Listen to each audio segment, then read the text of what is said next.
YouTube reefing people, I am back with an update. It's been almost 6 months since I've had an update on this tank or any of my other tanks. If you've seen my last video and you're seeing this here, you might notice there's a lot has changed in this tank.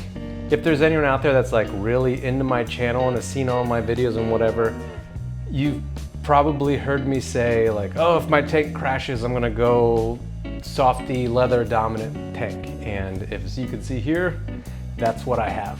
So instead of my typical big update where I go over everything that I've done in the past, I don't really have the time or the energy to edit that big video with all the cuts and all the B-roll and all that. For the sake of my time, your time, and editing, I'm going to chop my typical update into a couple parts. Now the question is, why would I go from a kick-ass SPS tank that I used to have?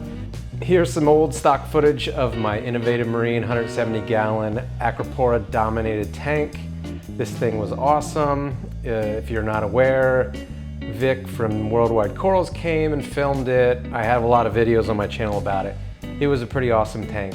Why would I go from that to what people consider basic beginner corals? First reason is I hate empty tanks. There's nothing in my mind that's less interesting than a tank with a bunch of rock and like 80 tiny little 1-inch acropora frags that take a year to grow out. I was not happy with the tank. And then comparing that with the 38-gallon all-in-one that I had that was just chock full of leather corals. I didn't get a good video before I transferred it all over here. That thing was like packed. All you could see was leather tissue. You could barely see the rocks. I could have added cubes and cubes of food and it would just ate it all up because the coral colonies were so big. I ended up liking that tank 10 times better than this tank was, with just some acropora frags and a lot of empty space. Now don't get me wrong, the acros were actually doing really well. Half of them were growing very fast. The other half stayed colored up, but were growing at a normal acropora rate. Keeping an acropora tank while traveling a lot is not easy, especially because I didn't want all the bells and whistles and things to worry about. My daughter's getting older, so I have less free time. She's more active and requires more attention, much less time than I used to maintain tanks.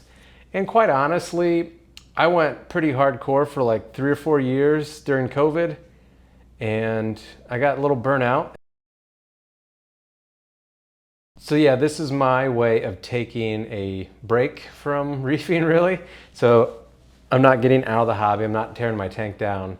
I'm going more in the route of a more forgiving tank. You know, I'm still doing my weekly water changes and testing weekly to monthly. You know, I'm worried about growth, I'm worried about color, all of that stuff. But if I neglect it for a month, most of the coral in here aren't really gonna care. And the last reason, I took down my old 170 because we were going to move. We had the condo up on the market for a good 2 months, but then as you can imagine, in early 2025, no one wants to buy a place in Washington, D.C. with all the stuff going on with the government. So we decided to stay, which is why I put this tank up. We're still not sure how long we're gonna be here.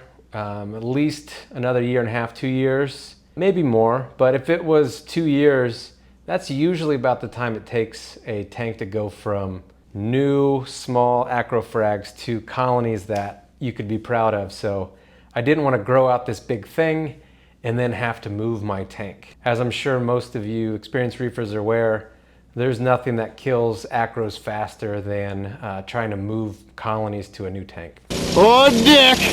Oh dick! Holy shit! So I've been doing this for almost 20 years, and my leather tanks have always been like nano tanks or side projects. I never really had like a dedicated softy leather tank that was like my primary tank. And I was always inspired by the Mike C. Reef tank. His tank was softy dominated and that thing was awesome. I think it's one of the best tanks out there. You know, it goes right up there in my book with some of the best SPS tanks. So I've always wanted to do a higher end softy tank. And I kind of want to prove to people that yes, leathers can be beginner friendly corals, but there are some really fancy leathers out there. And with a bit of planning, you can make a leather dominated softy tank look awesome with half the effort, half the equipment, and half the time as a LPS or SPS dominated tank. As you can see, there is a lot of color in here. I mean, yes, there are lots of green and this purpley color, but I do get some reds, some pinks, even blue. Leathers usually don't have good yellow or orange color, so that's where your zoanthids, mushrooms, and some LPS and SPS come in to kind of fill in some spots. I'm really happy with how this tank has been. There's still some issues going on. Sand bed's ugly. I think I have those dinos, large cell whatevers that inhabit the sand bed.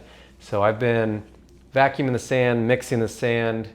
Don't comment. I know there's like, you can dope silicates and do all this crap. I'm not gonna do any of that. If it doesn't go away from just general cleaning, I'll probably suck it all out and be done with that. Otherwise, most of the coral in here are just doing fantastic, growing fast. It's great because you can feed the hell out of the tank and the corals will just eat it up. Like this big green sinularia is just, it's massive. It's kind of hidden behind the rock because of the flow right now, but the thing is just huge and it grows so fast in here. And some of the other corals I've had that just weren't doing much have really exploded in here. And I'm gonna do a full update on the inhabitants of the tank after I kind of go over why the tank is different. Hardware wise, still running mostly the same equipment, although I did add a filter roller, which I absolutely love. Otherwise, nothing's changed hardware wise in that I'm not dosing two-part or anything now because I'm doing water changes weekly and I don't have a lot of demand. So bottom line, not much has changed other than different coral types. The 38 gallon that housed most of these coral is kind of in a weird spot right now. I'll go over that at some point, but I just wanted to make a quick video since it's been forever to kind of fill people in on what's been going on here. So that's what's been going on my end. I'm still in the hobby. It's just been taking me for freaking ever to get a video out. So back in October, I started an update video and I was editing it, and then as I'm going back through it, I'm like, this video is boring as hell. So I scrapped it, and it's just been taking me forever to get motivated to make a video. And that's why I decided, instead of making the big long update, that I would break it into pieces. I don't want to release garbage because once you release garbage, it's always out there. I have pretty strict internal quality control for my videos, whether that reflects on your end or not. I guess I don't really care as long as I feel proud of it, but some of the videos I tried to make in the last few months I was not proud of, which is why they never came out. So long story short, that's what's been going on. I have been trying to make videos, but I just kind of didn't want to, and when I did want to, it just didn't turn out well. So hopefully this hits well with people, and keep a lookout for some future updates on more details of what's going on here. So until then, let me know if you have any questions or comments. Let me know if you want me to cover anything specific going on in my tank, and I'll see you guys later. Bye.